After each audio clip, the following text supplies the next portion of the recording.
की एक धारणा है कि दूसरे लोग मेरा अपमान करते नहीं, व्यक्ति स्वयं अपना अपमान स्वयं करता है।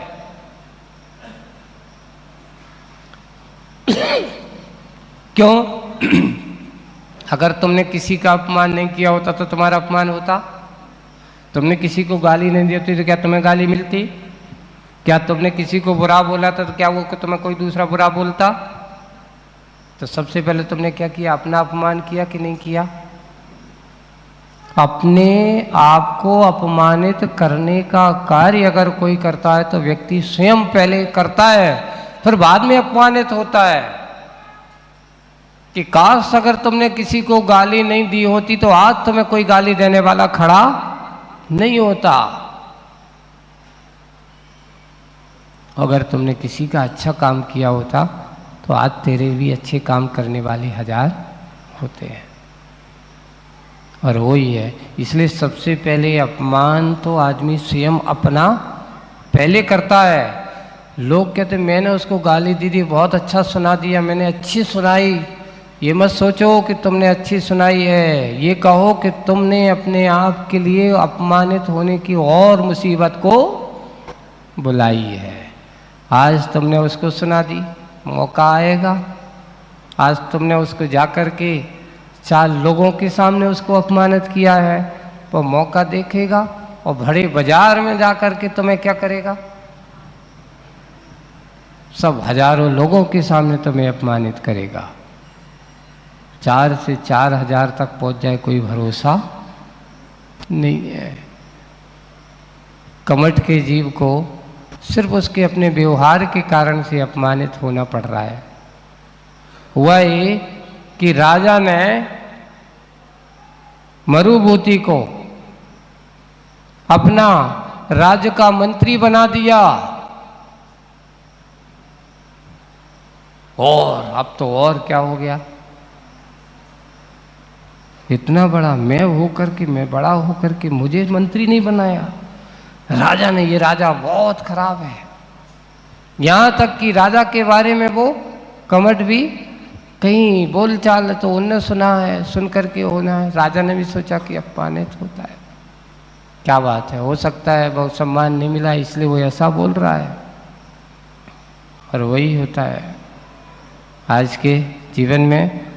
प्रायकर हम सब इन बातों को भूल जाते हैं। अगर व्यवहारिक जीवन को अच्छा बनाना चाहते हो तो अगर तुम्हारे लिए अपने कर्म के उदय से कोई मुसीबत आई है और असाता का उदय चल रहा है और सामने वाला तुम्हारे लिए कोई सहयोगी ना दे करके असहयोग पैदा कर रहा है, तो बंधु ये ध्यान रखना, असाता के उदय में कोई भी किसी का साथ देने वाला, हाँ, और साथ में क्या करने वाले होंगे? बुरे करने वाले लोग बहुत मिल जाएंगे। संकट के ऊपर संकट आने वाले बहुत मिल जाएंगे। क्योंकि इस समय मेरा क्या चल रहा है? असाता कर्म का उदय चल रहा है, ऐसी बुराई के समय। अब जब ये हुआ तो मरुभूति को मंत्री बना दिया। कमठ को क्या किया? घर में बैठा है, कुछ काम नहीं है। परिवार वाले भी उसके बारे में, माता पिता भी, जब देखो सब मरुभूति की प्रशंसा कर रहे हैं। कमठ को सब निठल्ला है, आलसी है, बैठा रहता है। जैसा रहो वैसे ही तो कहेगा, ऐसा उसको कह देते हैं। और उसको अपमानित हो रहा है। थोड़ा बहुत जो कुछ करता है पर उसके हाथ में यश नहीं है, नहीं हो पा रहा है उसकी प्रशंसा। अचानक किसी प्रकार का राज्य के ऊपर संकट आया, मरुभूति को कहाँ भेज दिया गया? युद्ध क्षेत्र पर। यहाँ घर में भाई है, अब मन में बैठा बैठा विचार कर रहा है। मरुभूति की पत्नी को एक दिन देख कर के कमठ के जीव के मन में विकार भाव आ गया। यहाँ से लड़ाई, बैर भाव सुनने में आया। कथा की शुरुआत कहाँ से होती है? यहाँ से चालू होती है। देखिए, बुरा किया है और बुरा करने का परिणाम ये हुआ कि यहाँ से उसका वैर भाव चालू होता है। और उसने अपने छोटे भाई की पत्नी के बुरी दृष्टि से देखा, उसको छेड़ा, उसको अपना बनाने का प्रयास किया, लेकिन वो शीलवती नारी थी। उसने जाकर के कहा नहीं, ऐसा कभी संभव नहीं हो सकता। पर इसने उसके साथ बुरी हरकत करने के परिणाम से ये हुआ कि यहाँ तक कि ये बात कहाँ पहुँच गई, राजा तक पहुँच गई। राजा ने तत्काल, तुमने मेरी मंत्री की पत्नी को प्रति ऐसा भाव किया है और उसको अपमानित किया, कमठ के लिए नगर में राजसभा में उसको दंड दिया गया। और दंड में क्या दिया, देश निकाला। पहले अपमानित किया है तुमने, ऐसा काम किया है, धिक्कार है। धिक्कार है तो ऐसा कोई दूसरा ना करे, इसलिए सबसे पहले उसका काला मुंह किया गया, गधे पर बिठाया गया, पूरे नगर में भ्रमण कराया गया, जिससे लोग देख लें कि इसने अपनी भाई की पत्नी के साथ क्या किया। इसलिए कोई दूसरा ऐसा, राजाओं की दंड नीति होती थी राजाओं की, कोई दूसरा व्यक्ति ऐसा ना करे। ये भी एक दंड व्यवस्था का एक पहलू माना जाता है, जिससे दूसरे लोग भी डर करके उस कार्य को करने में चेष्टा ना करें। और ये करके उसको देश निकाला दे दिया। वो जाकर के वहाँ से निकल गया और बाहर जाकर के अब तपस्या कर रहा है, साधु बन गया, एक तापस बन जाता है। लेकिन कसाय भाव को अभी भी ज्वाला उसके अंदर जल रही है, कसाय भाव उसके अंदर पनप रहा है। और जब तक कसाय की आग व्यक्ति के हृदय में जलती है, तब तक उसको कितना भी उपदेश दो, कितना भी संबोधन दो, कितनी भी अच्छी बात कहो, उसको वो अच्छी बात अच्छी नहीं लगती। इसलिए बंधुओं, अच्छी बात को सुनने के लिए अगर कसाई की आग अंदर जल रही है तो अच्छी बात भी उस कसाई की आग में जल जाती है। उसको अच्छी समझ में नहीं आ सकती। सबसे पहले उस कसाई की आग को क्या करना होगा, तब शांत हो जाओ। और जब तक कसाई की आग शांत नहीं होगी, तब तक तुम्हारे लिए किसी दूसरे की बात अच्छी लगने वाली नहीं होगी। और उसके अंदर वह कसाई की ज्वाला जलती रही। मेरे भाई के कारण से उसको ऐसा हुआ, मेरा अपमान हो रहा है। वो आया, राजा के लिए अच्छा उचित कार्य करके, सम्मान करके और विजय दिला करके, राज्य के ऊपर आए हुए संकट को दूर करके, जैसे ही मरुभूति आया और राज में आते ही साथ उसको पता चलते ही सबसे पहले उसने अपने राजन से, अपने भाई के प्रति किए गए कार्य से सबसे पहले उन्होंने राजा से क्या मांगी, क्षमा मांगी। और राजा से आज्ञा लेकर के कहा कि भगवान, गलती भाई से हुई है, मैं अपने भाई को क्या करता हूँ, मना करके आपके चरणों में लाता हूँ, और मैं अपने भाई को अपने से पृथक नहीं करना चाहता हूँ। जोड़ने का काम उसने किया है। यहाँ आज जो कहा कि दो को जोड़ने का काम करो, तोड़ने का काम मत करो। गलती होती है, गलती को क्षमा। उसने राजा के सामने अपनी बात रखी और जाकर के पता चला कि कहाँ पर हैं आजकल। और उन्होंने कहा कि आजकल वे पहाड़ के उस कोई तापस में वहाँ तपस्या कर रहे हैं, और अपने भाई को मनाने के लिए वो जा रहा है। वो तपस्या कर रहा है। कैसी तपस्या कर रहा है, देखो, कसाई के साथ एक बाहरी लौकिक सिद्धि प्रसिद्धि के लिए बड़े बड़े तपस करते हैं, मात्र बाहरी भोगोकांक्षा की दृष्टि से मान सम्मान के लिए ऐसी सिद्धियां करते हैं, होती हैं, उस फल के प्रभाव से उसको मिलता है। अब वो हाथ में एक बड़ा पत्थर लेकर के तपस्या कर रहा है, खड़ा हुआ है।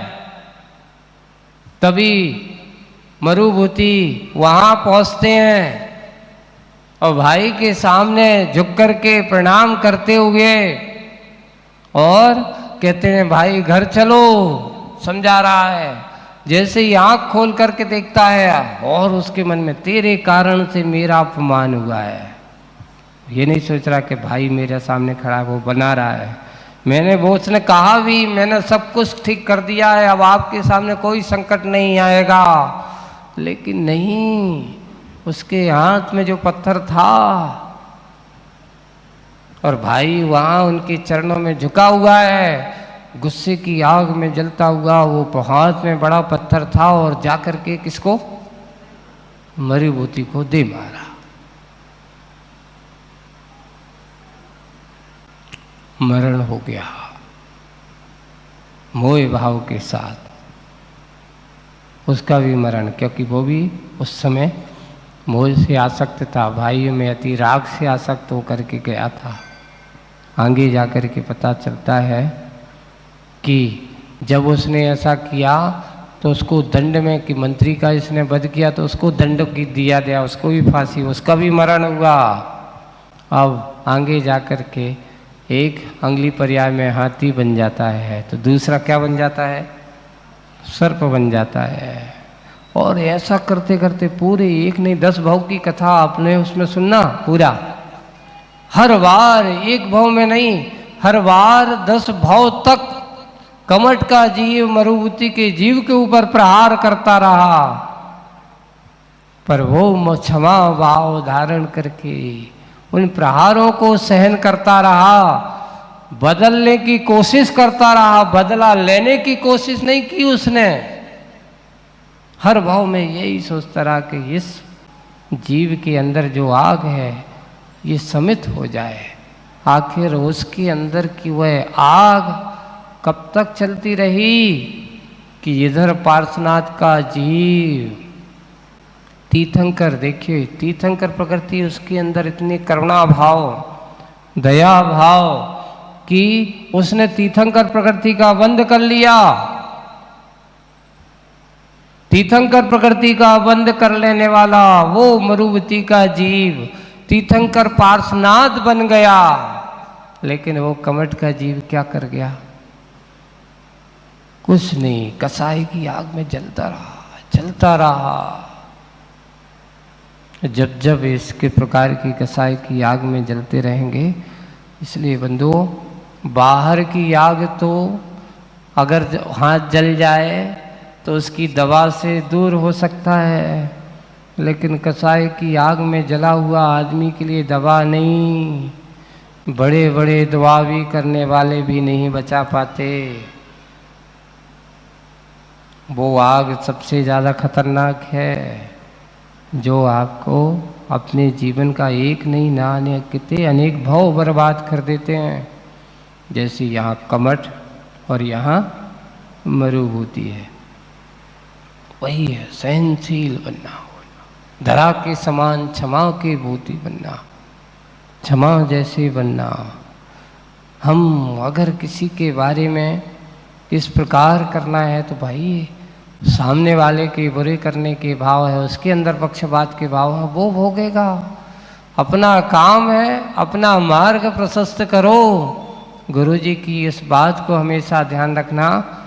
एक बार, कई बार आया, एक बार एक पत्रिका निकली थी, नेमावर की बात है, और उसमें किसी ने बहुत पत्रिका में आया और उसमें आचर्षी के बारे में और संघ के बारे में थोड़ा कुछ लिखा था।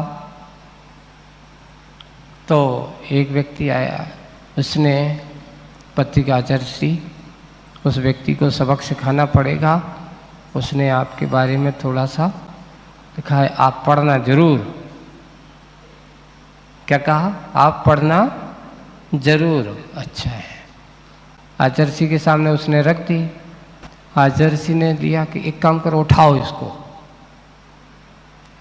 इस पत्रिका को यहाँ से उठाओ। बोले कि क्यों महाराज, आप जान तो लो कौन क्या कर रहा है। बोले कि मुझे जानने की ज़रूरत ही नहीं है, जो मेरे लिए अच्छी नहीं है, हितकर नहीं है, मुझे राग देश का कारण उत्पन्न करने वाली है, इसलिए ऐसी चीज़ों को अपन को उसके अंदर कसाय है, मैं क्यों कसाय भाव जागृत करूं। उसके अंदर अगर बुरा लग रहा है तो मैं क्या करूं, सामने वाले के अंदर बुरा भाव है इसलिए भैया उसकी सोच उसके पास रहना दो, हमें उसकी सोच से कोई लेना देना, मेरा कभी किसी से कोई वैर भाव नहीं है, अपना मार्ग प्रशस्त करना है। इसलिए हम लोगों से भी यही कहते, अपन को वही पढ़ना है जिसमें संश्लेष परिणाम, हमें वही कार्य करना है जिससे अपने आप को राग देश ना हो। अगर हम राग देश की कथा में पड़ गए, समझ लेना हमारा मार्ग कभी भी प्रशस्त होने वाला नहीं है। बस यही गुरु महाराज का और हम सबका उपदेश होता था। इसलिए आचार्य जी ने उन तत्काल वो पत्रिका उठाई, चलो यहाँ से उठाओ, यहाँ नहीं रखना, और मैं कह रहा हूँ यहाँ किसी को पास भी नहीं रखना, उठा के ले जाओ, किसी महाराज को भी नहीं देना, नहीं तो तुझे पाप पड़ेगा उस श्रावक से। बिल्कुल जहाँ से लाओ वहीं वापस करके आओ, क्योंकि जो भी पड़ेगा उसके मन में आक्रोशित होगा। अभी आएंगे, आचार्य जी के बारे में तुमने ऐसा लिखा, हम तुम्हारे देखते हैं, वो आक्रोशित होगा। तत्काल उन्होंने उसको कोई किसी महाराज को भी नहीं देना, क्यों? उनका धर्म ध्यान नहीं होगा, दूर हो जाए, क्योंकि वे भी गुरु जी के बारे में ऐसा लिखा है तुम्हारे लिए, तो वो भी जवाब देने की कोशिश करेंगे। इसलिए वही पढ़ो, जवाब का जवाब ना देना ही लाजवाब है। सूत्र गुरु जी का बहुत अच्छा, जवाब का जवाब ना देना ही लाजवाब है। कोई जवाब ना दो, अपने आप शांत हो जाएगा। हम ज़्यादा जवाब देने की कोशिश करेंगे और बढ़ेगा, तुम एक दोगे को चार देगा, वो चार की सोचेगा तुम 14 की सोचोगे, बढ़ता ही चला जाएगा। ये विसंगतियां हैं संसार में। इसलिए आज की कविता बहुत प्रासंगिक है। हमें कैसे बनना है, तो सबसे पहले 2 सूत्र दिए, सुई की तरह बनो, 2 को जोड़ने की कोशिश करो। और सहनशील बनना है तो कैसे बनना, धरा की तरह सहनशील बनो, अपना कर्म का उदय मानो। अपने साथ ऐसे आए हैं, बुरे वक्त भी आते हैं, बुरा जैसे आता है वो तो वेदना में।